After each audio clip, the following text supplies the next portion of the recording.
You know, the glare from these glasses make it hard to record a video like this. Plus, this is going to be a very dated video.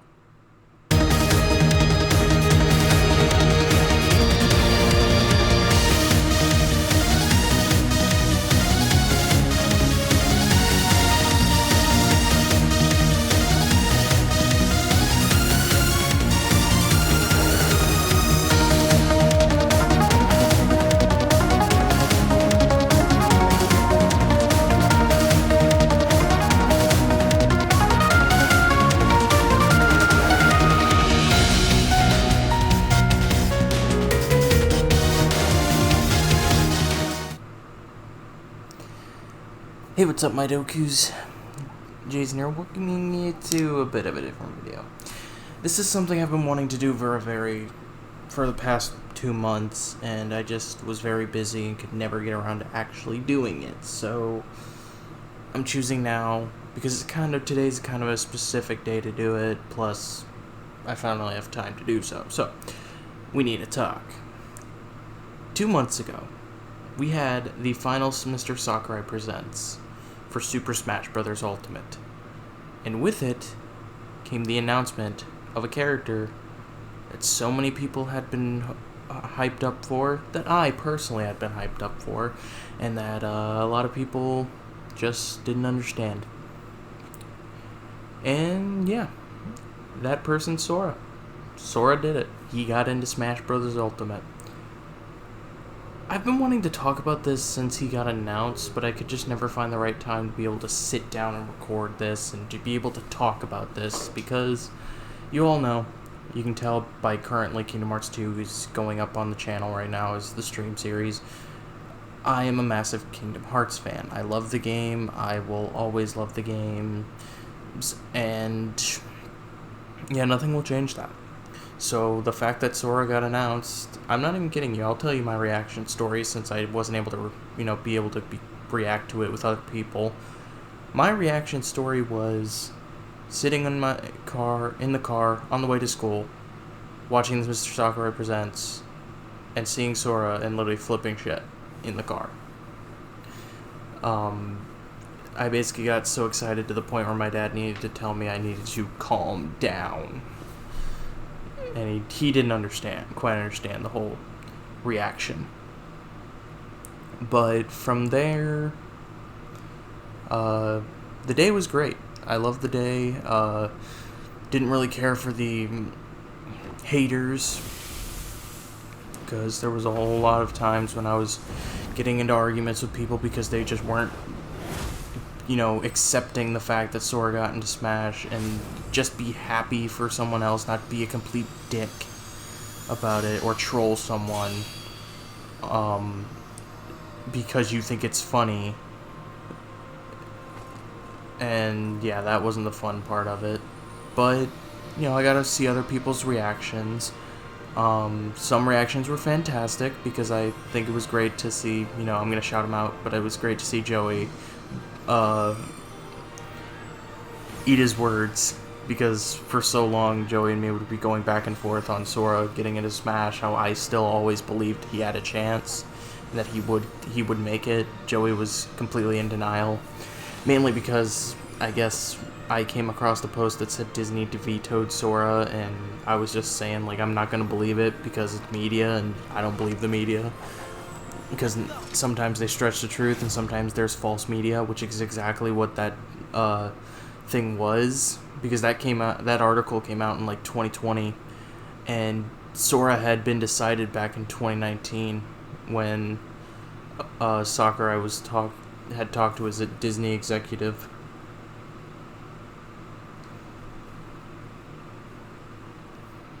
Yeah, that sounds about right. And so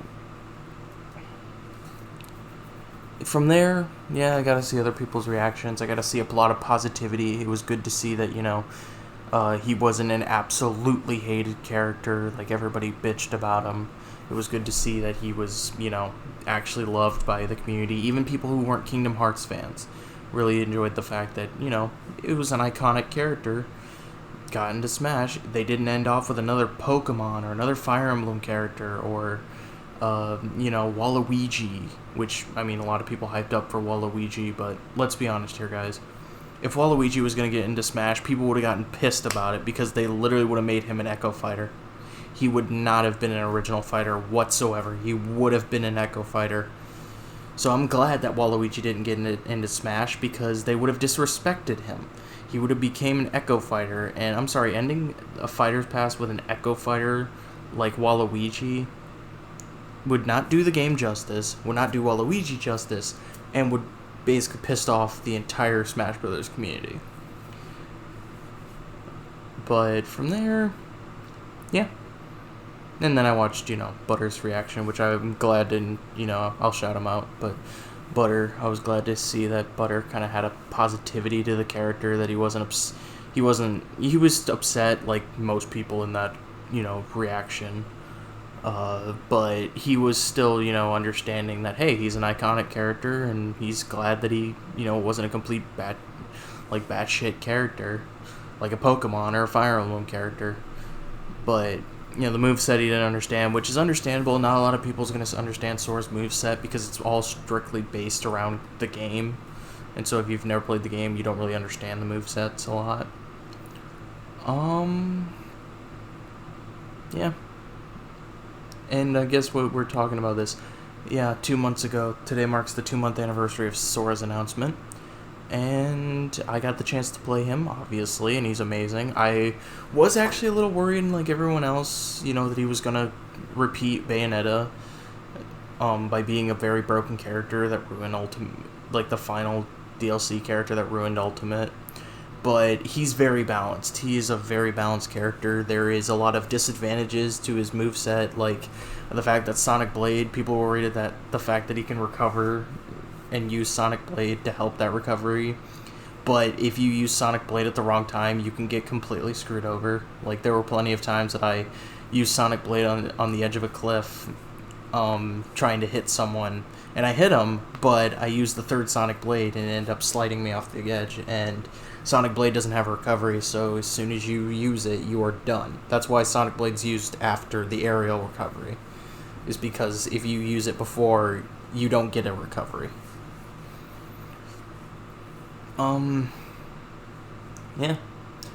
And now I've just been playing through him in World of Light, and now, the fact that they released Sora was the first, in Smash was the first thing to kick off the announcement, finally talking about the Kingdom Hearts 20th anniversary, because I did not believe Nomura was going to sit through the entirety of 2021 and not bring up something about the 20th anniversary. That's not Nomura. I mean, he said we're not going to get anything Kingdom Hearts related in 2021. And I think when he was meaning that was like a new game, which is understandable. I didn't really need a new game because we got Melody of Memory last year. But the fact that he was keeping quiet this entire time about the 20th anniversary when they really needed to talk about what was going on for it, now there's an understanding. It was because Sora was the kickoff to the 20th anniversary announcements. He was the big thing, Kingdom Hearts thing of 2021. Yeah. I think that's just about everything. I mean, I'm glad that some people are playing him, even though they didn't care for the character. I wish that others would actually give him a shot, because he's not that bad of a character, and I wish people would give his game a try. Like, I'm actually hoping that Kingdom Hearts being in Smash actually gives people to give the games a try, because they are fantastic games. Kingdom Hearts 1 could really, use some fine-tuning and a good remaster, because compared to the other titles, the combat's just a little bit stale.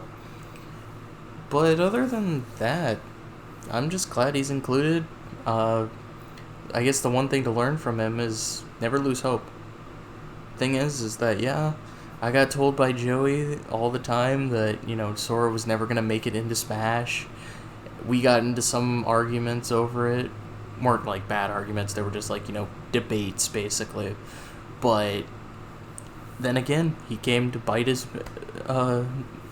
tongue, eat his words, whatever phrase you want to use, and I proved him wrong.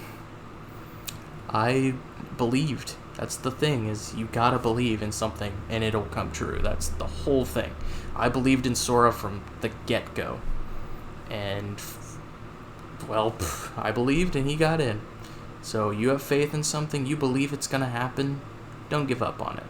That's the message from Sora. Basically anything can happen.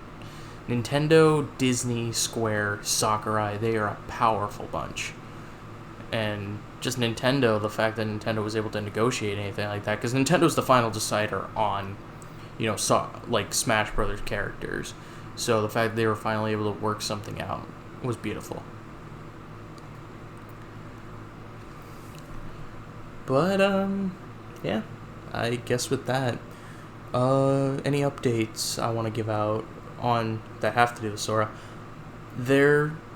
I may be planning something to do with Sora in Smash Brothers in the future. I might do a Smash tournament. I've been thinking about it, but I haven't decided on if I'm going to go through with it yet. And as for Kingdom Hearts, I'm hoping, in the next couple weeks I'll be able to start streaming Birth by Sleep, since that's the next part of the Kingdom Hearts Marathon. And so, because I've been keeping consistent uploads with Kingdom Hearts 2, I'm hoping that, we'll be able to continue that with Birth by Sleep and all the other Kingdom Hearts games until we get to the end.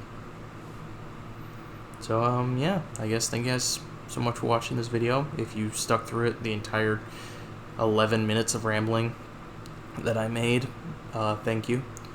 And yeah, I'm sorry that this was kind of a delayed video. It's been 2 months since Sora's announcement. I just never was able to get any time to actually sit down and record this, but now I have, and thank you guys for watching, and I'll see you guys all in the next video.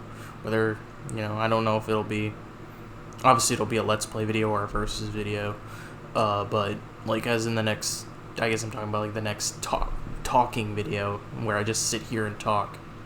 But yeah, see you guys later.